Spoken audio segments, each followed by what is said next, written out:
DCB മീഡിയയുടെ പുതിയൊരു വീഡിയോയിലേക്ക് സ്വാഗതം. ദാരിദ്ര്യ നിർമ്മാർജ്ജനം ലക്ഷ്യമിട്ട് UPA സർക്കാർ നടപ്പാക്കിയ മഹാത്മാഗാന്ധി ദേശീയ ഗ്രാമീണ തൊഴിലുറപ്പ് പദ്ധതി അടിമുടി മാറ്റി Viksit Bharat guarantee four Rozgar and Ajeevika mission അഥവാ ചുരുക്കി VBG റാംജി എന്ന പേരിലാക്കുന്നതിനുള്ള നിയമം കൊണ്ടുവന്നിരിക്കുകയാണ് കേന്ദ്ര സർക്കാർ. തൊഴിലുറപ്പ് പദ്ധതി സംബന്ധിച്ച പുതിയ കേന്ദ്ര നിയമം നടപ്പായാൽ കേരളത്തിൽ നിലവിൽ പദ്ധതിയിൽ അംഗങ്ങളായ 22 ലക്ഷത്തോളം പേരിൽ വലിയ പങ്ക് പുറത്താകുവാൻ സാധ്യതയെന്ന മാധ്യമ വാർത്തകളാണ് ഇപ്പോൾ വരുന്നത്. തൊഴിൽ ദിനങ്ങൾ 125 ഉയർത്തുമെന്നാണ് നിയമത്തിൽ പറയുന്നതെങ്കിലും നിലവിലുള്ള 100 ദിവസം പോലും എത്താനുള്ള സാധ്യതയും വിരളമാണ്. കാർഷിക വിളവെടുപ്പിന് തൊഴിലാളി ലഭ്യത ഉറപ്പാക്കുവാൻ വർഷത്തിൽ 60 ദിവസം തൊഴിലുറപ്പ് പദ്ധതിക്ക് നിരോധനവും കൊണ്ടുവരുന്നുണ്ട്.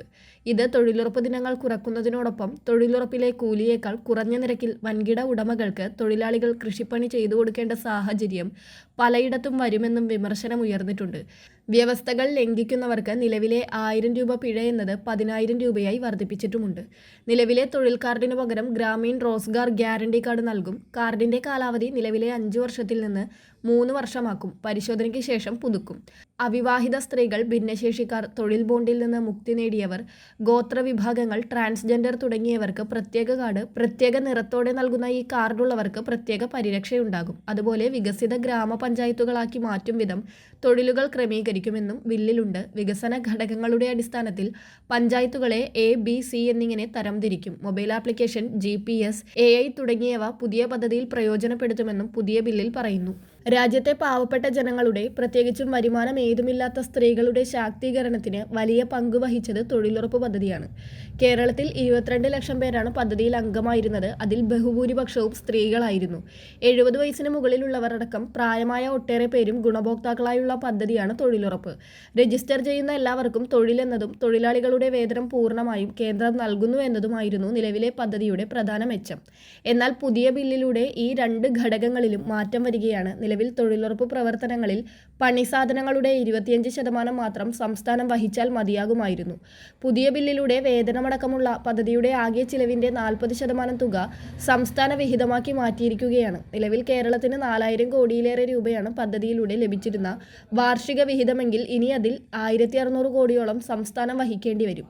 കേരളത്തിന്റെ സാമ്പത്തിക സ്ഥിതി പരിഗണിക്കുമ്പോൾ ഇത് ബാധ്യതയും പ്രതിസന്ധിയുമാണ്. കുറഞ്ഞ തൊഴിൽ ദിനങ്ങൾ 100-ൽ നിന്ന് 125 ആക്കി ഉയർത്തും. കുറഞ്ഞ തൊഴിൽ ദിനങ്ങൾ 100-ൽ നിന്ന് 125 ആക്കി ഉയർത്തുമെന്നാണ് ബില്ലിൽ പറയുന്നതെങ്കിലും കേന്ദ്ര വിജ്ഞാപനം ചെയ്യുന്ന ഗ്രാമീണ മേഖലകളിൽ മാത്രമാണിത് ലഭിക്കുക. അതിലെല്ലാ ഗ്രാമങ്ങളും ഉൾപ്പെടണമെന്നില്ലെന്നും വ്യക്തമാക്കിയിട്ടുണ്ട്. തൊഴിൽ ദിനങ്ങൾ 125 ആയി ഉയർത്തുമെന്ന് പറയുമ്പോഴും ഏതൊക്കെ പഞ്ചായത്തിൽ വേണമെന്ന് കേന്ദ്രം തീരുമാനിക്കുമെന്ന വ്യവസ്ഥയും കേരളം എതിർക്കുകയാണ്. നിലവിൽ എല്ലാ ഗ്രാമങ്ങളിലും വ്യാപിച്ചു കിടക്കുന്ന പദ്ധതി ഇനി അങ്ങനെ ആവില്ല എന്നതാണ് ഇത് നൽകുന്ന സൂചന. അഥവാ രജിസ്റ്റർ ചെയ്ത എല്ലാവർക്കും തൊഴിൽ നൽകണമെങ്കിൽ അതിന്റെ അധിക ബാധ്യത പൂർണ്ണമായും സർക്കാർ വഹിക്കേണ്ടി വരും. രാജ്യത്താകെ വലിയ സാമൂഹിക പാരിസ്ഥിതിക വിപ്ലവം സൃഷ്ടിച്ച സംരംഭമാണ് മഹാത്മാഗാന്ധി ഗ്രാമീണ തൊഴിലുറപ്പ് പദ്ധതി.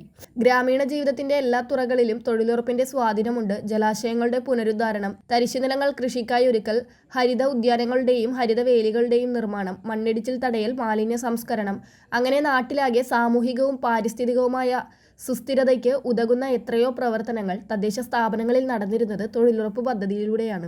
ജനസംഖ്യയിൽ പ്രായമേറിയവർ കൂടിവരുന്ന കാലത്ത് അവരെ സാമ്പത്തികമായി ശാക്തീകരിക്കാനും സംസ്ഥാനത്തിന്റെ മൊത്തം ആഭ്യന്തര ഉൽപ്പാദനത്തിൽ അവരുടെ ഉൽപ്പാദനക്ഷമത പ്രയോജനപ്പെടുത്തുവാനും പദ്ധതിയേറെ സഹായിച്ചിരുന്നു. പിന്നോക്ക വിഭാഗങ്ങളുടെ, പ്രത്യേകിച്ച് പട്ടികവർഗ വിഭാഗങ്ങളുടെ ഈ പദ്ധതിയിലുണ്ടായിരുന്ന പങ്കാളിത്തവും എടുത്തു പറയേണ്ടതാണ്. വീടിനടുത്ത് തന്നെ ജോലി ചെയ്ത് സ്വന്തമായി സമ്പാദിക്കാൻ കഴിയുന്നതും വലിയ ആകർഷണമായിരുന്നു, പ്രത്യേകിച്ചും സ്ത്രീകളെ സംബന്ധിച്ച്. വീടുകളിൽ ഒതുങ്ങിപ്പോകുമായിരുന്ന വലിയൊരു ജനവിഭാഗത്തെ ഉൽപ്പാദനക്ഷമതയുള്ളവരാക്കാനും അവരുടെ കഴിവുകൾ മെച്ചപ്പെടുത്തുവാനും സഹായിച്ച പദ്ധതി അവരുടെ ശാരീരിക ക്ഷമത വർദ്ധിപ്പിക്കുവാനും ഏറെ സഹായിച്ചിട്ടുണ്ട്. പദ്ധതിയുടെ പുതിയ മാറ്റങ്ങളെക്കുറിച്ച് കൂടുതൽ വിവരങ്ങൾ അടുത്ത ദിവസങ്ങളിൽ വരുമ്പോൾ തന്നെ നിങ്ങളുമായി ഷെയർ ചെയ്യുന്നതാണ്.